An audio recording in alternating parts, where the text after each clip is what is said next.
Joining us now is the lady who every day catches the flow of the program, Kachi Ofia, with stories trending around the world. Hello, Kachi. Okay, I've thrown it to you. Catch it.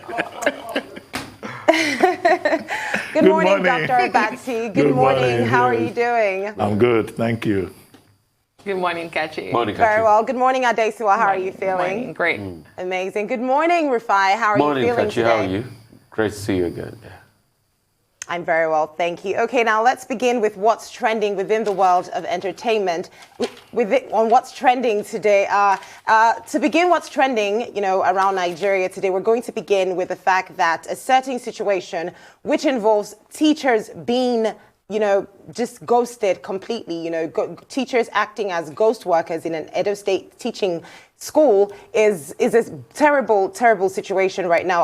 Rufai Adesuwa, Dr. Abati, just yesterday, we were speaking on how there are certain situations that require us to just act out as good people, not necessarily from any particular tribe. Now, the Edo State government has actually come out to suspend principals and certain housemasters who have been identified as ghost workers. Now, this happened in Benin City, and a couple of people were arrested over a social media video showing abuse by some students who were taking their National Examination Council final papers. Now, the secretary to the state government, Osarodion Ogye, in a statement disclosed that all the students involved in the abusive behavior have been handed over to the Ministry of Justice for investigation and prosecution according to the child rights law.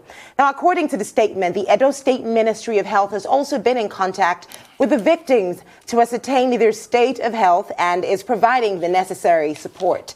The government also maintained that it is committed to ensuring a safe school environment for children and also apologized to the victims of the abuse, their parents, and the members of the public. Now, this reminds us of a similar situation that happened here in the FCT with the secondary school, Premier Secondary School to be very specific, where a young child actually died as a result of, abuse. And there were so many questions. There was nothing concrete given. We're believing that they decided to handle the matter in a way that was not of public opinion, and in private, they were able to really ascertain what really led to that girl's death. But we're getting recurrent cases of abuse happening in secondary schools, whether it's sexual abuse, whether it's physical abuse. Children are no longer safe in the schools that they're attending. Well, actually, I think that just a bit of clarification. This was not the situation about ghost workers. This was power dynamics between senior students and their junior counterparts, which for me stems from bullying. It's age-long. I think anybody who schooled in Nigeria had a feel of it, but to see this is disheartening. And it also reveals to me the level of attention that school authorities pay to the total well-being of children under their care.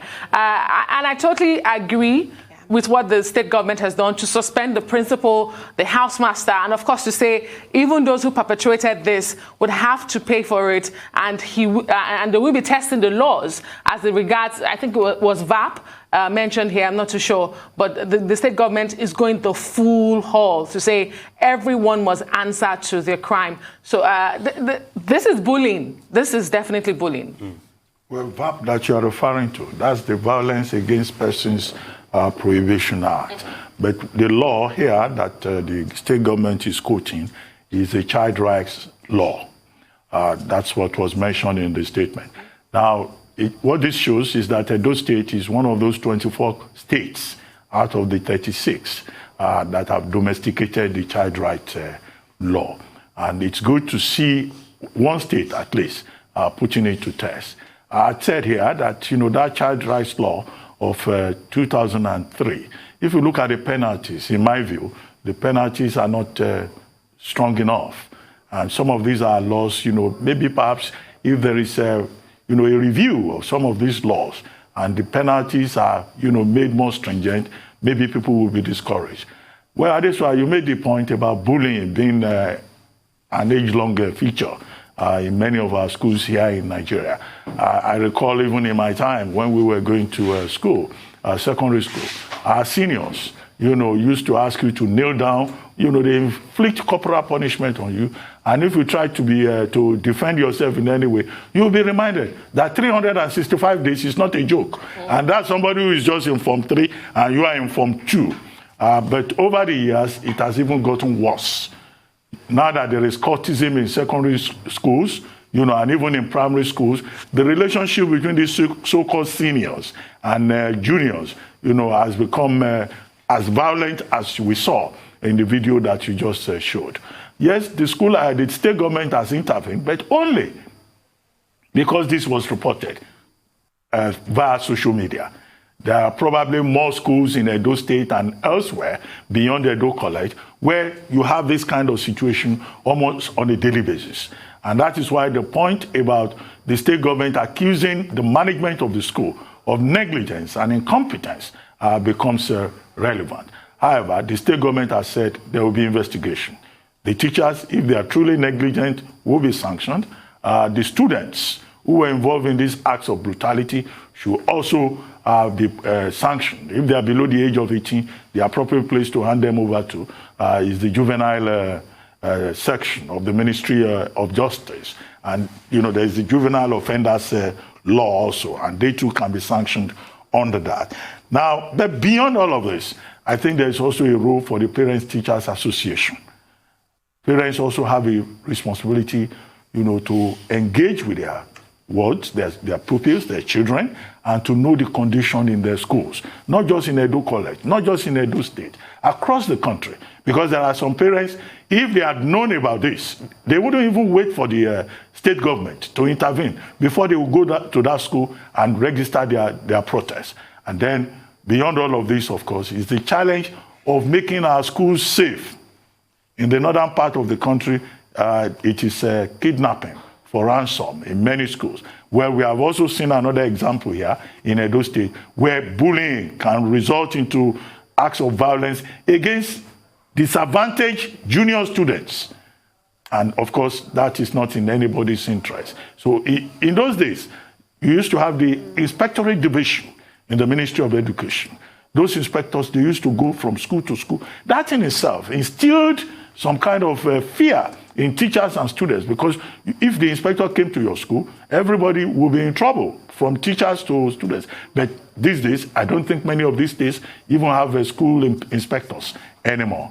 And it's a reflection of how standards have collapsed. So for me, I'll take a different line because I was bullied. I went to a federal school. I was bullied. I was beaten like hell. My seniors gave me something called samba. I was in boarding school for a period. Samba means they'll say bend, and they'll use their palm and hit you at the back so hard.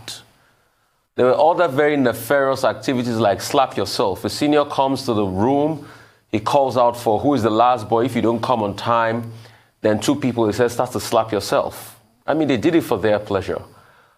And I think the school has a role to play in all of this. And the school didn't nip a lot of this on the board, because I remember there were cases of how you report to the school authority and they'll say that senior is a captain in school, so he can't be touched. They wouldn't even believe you over that senior. And they hold a lot of power. They wield a lot of power. So I think the school has more to do.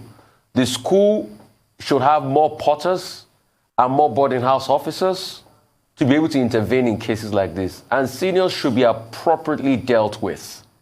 The school has a big role to play in all of this. And please, when there's a case of bullying, the school should not cover the case because of their own interest. I remember a certain secondary school in Akwa Ibom State, how a mother fought with the school authority because her son was being sodomized. The boy had lost a lot of weight.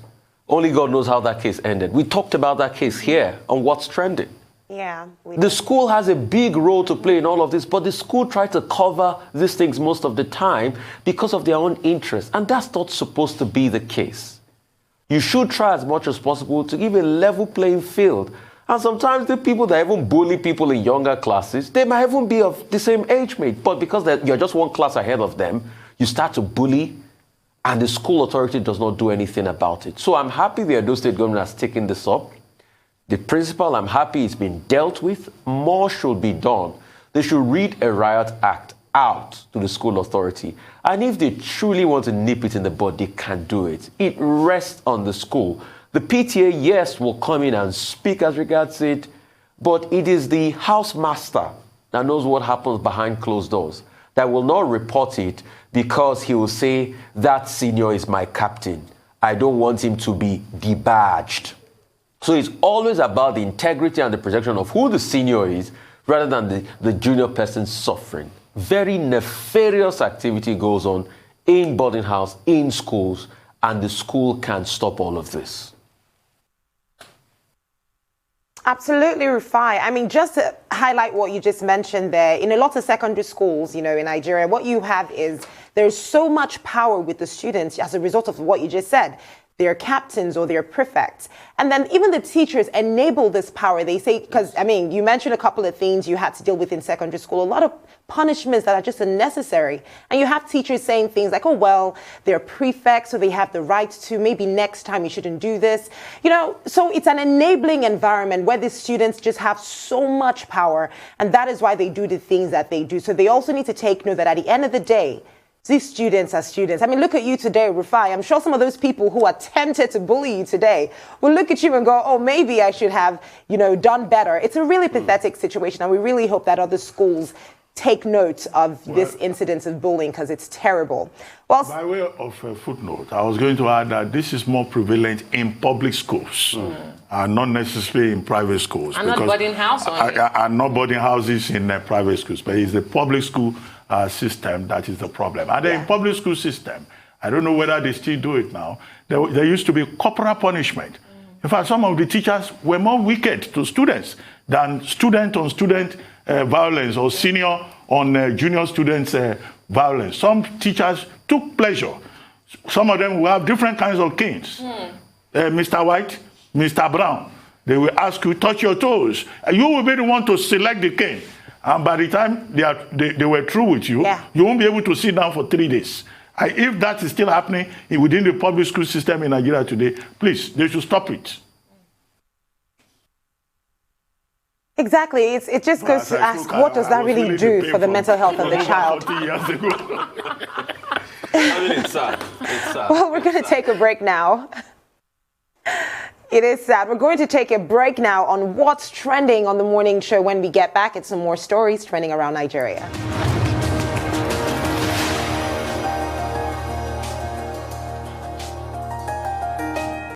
Welcome back to the morning show here on the Arise News channel. Kachi is still with us from our Abuja studio with stories trending around the world. Kachi, over to you.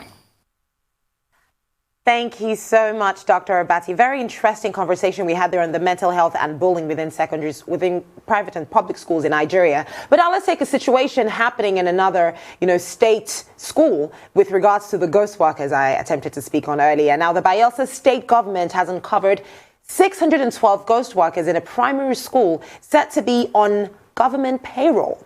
Now, while presenting the report to the chairman of the committee, Timiprie Sepolu, it was noted that the committee reviewed a total of 14,258 cases in the various local governments. Now, this involved about 7,200 primary school teachers, 5,893 council staff, and over 1,189 health workers. Now, according to him, out of the 7,207 primary school staff, 612 were confirmed as ghost teachers by headmasters. Now, it was also noted that some anomalies were discovered after conducting a staff verification exercise using the March 2021 payroll template. Now, he added that 573 staff were not in the payrolls, but were said to be physically present in the schools, while the names of 10 dead and 13 retired staff were found in the payrolls.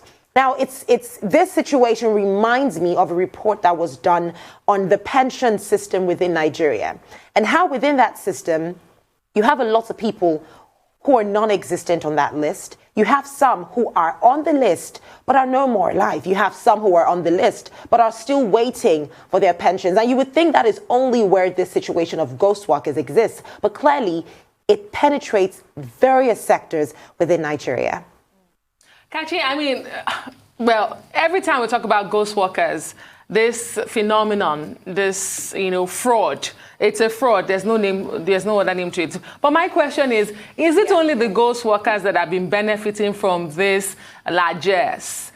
Those who are responsible for the periodic salary payments, are they not aware? Because it would seem in this country, quite a lot of people are not aware about anything. And there's hardly a state, I may be wrong, but there's hardly a state in Nigeria where they don't do biometric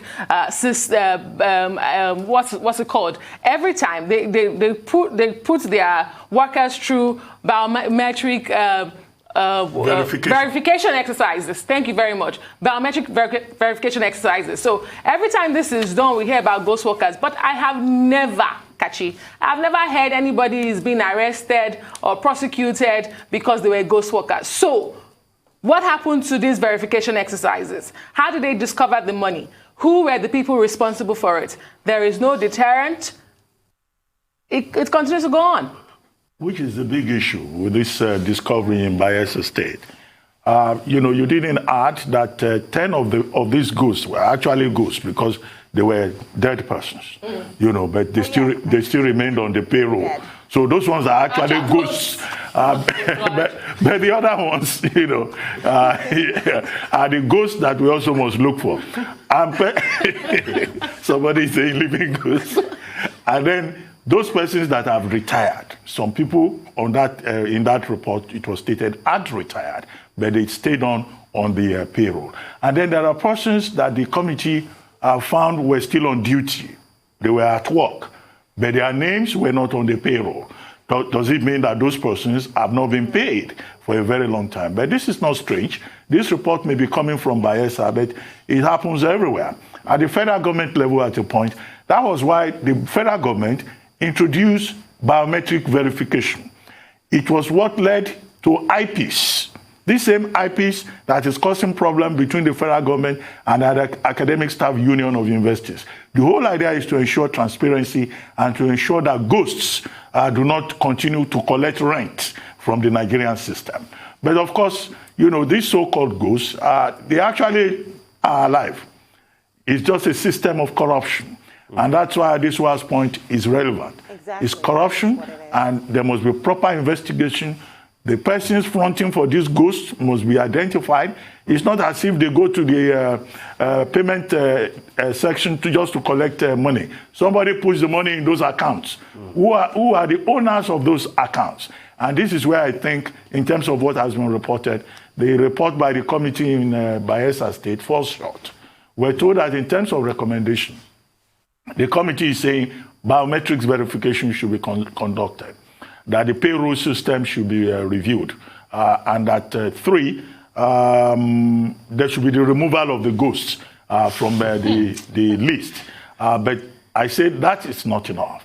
The state must go a step further and identify these ghosts or their representatives among the living and ensure, that they are properly sanctioned. In fact, the state must go ahead with a great level and quickly do the work of exorcism, to remove all of these ghosts and spirits, ghostbusters and spirits. But real quickly, I know because of time, I just want to cite a quote from the book written by Chinua Achebe in 1983, The Trouble with Nigeria. In that book, he stated the story of this same ghost workers you're talking about.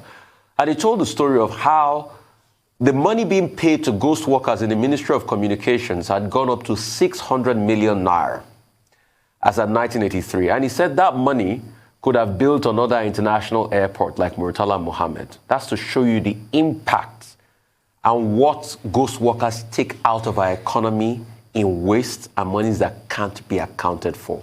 The book was written in 1983 by Chinua Achebe called The Trouble with Nigeria. I rest my case. Thank you very much for that, Rufai. Now let's take our final story. A video has emerged on social media in which pupils in northeastern Nigeria were being escorted to school by soldiers. Now in the video, the pupils could be seen reciting the country's state and capitals as they walked behind the security operatives. Let's take a look at that video.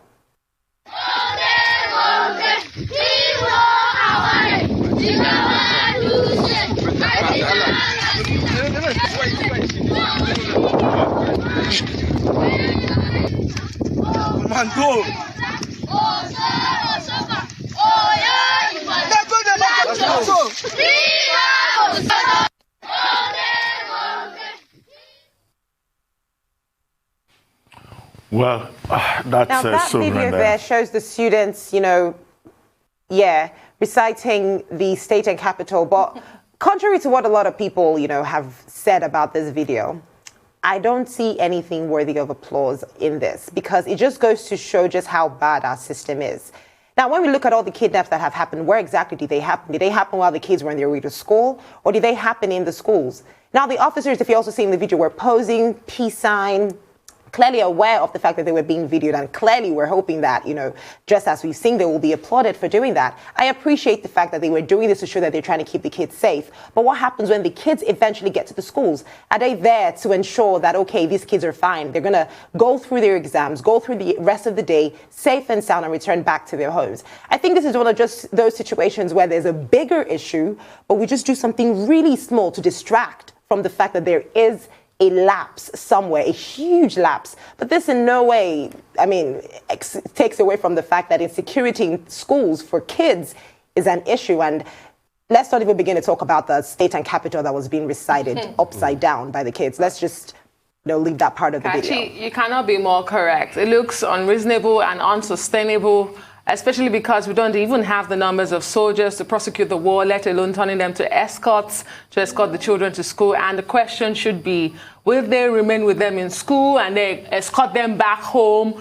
So it looks really unreasonable. But for me, Kachi, whatever it takes to ensure that we do not interrupt education for our kids, whatever it would take to ensure that the bandits, the terrorists are not winning.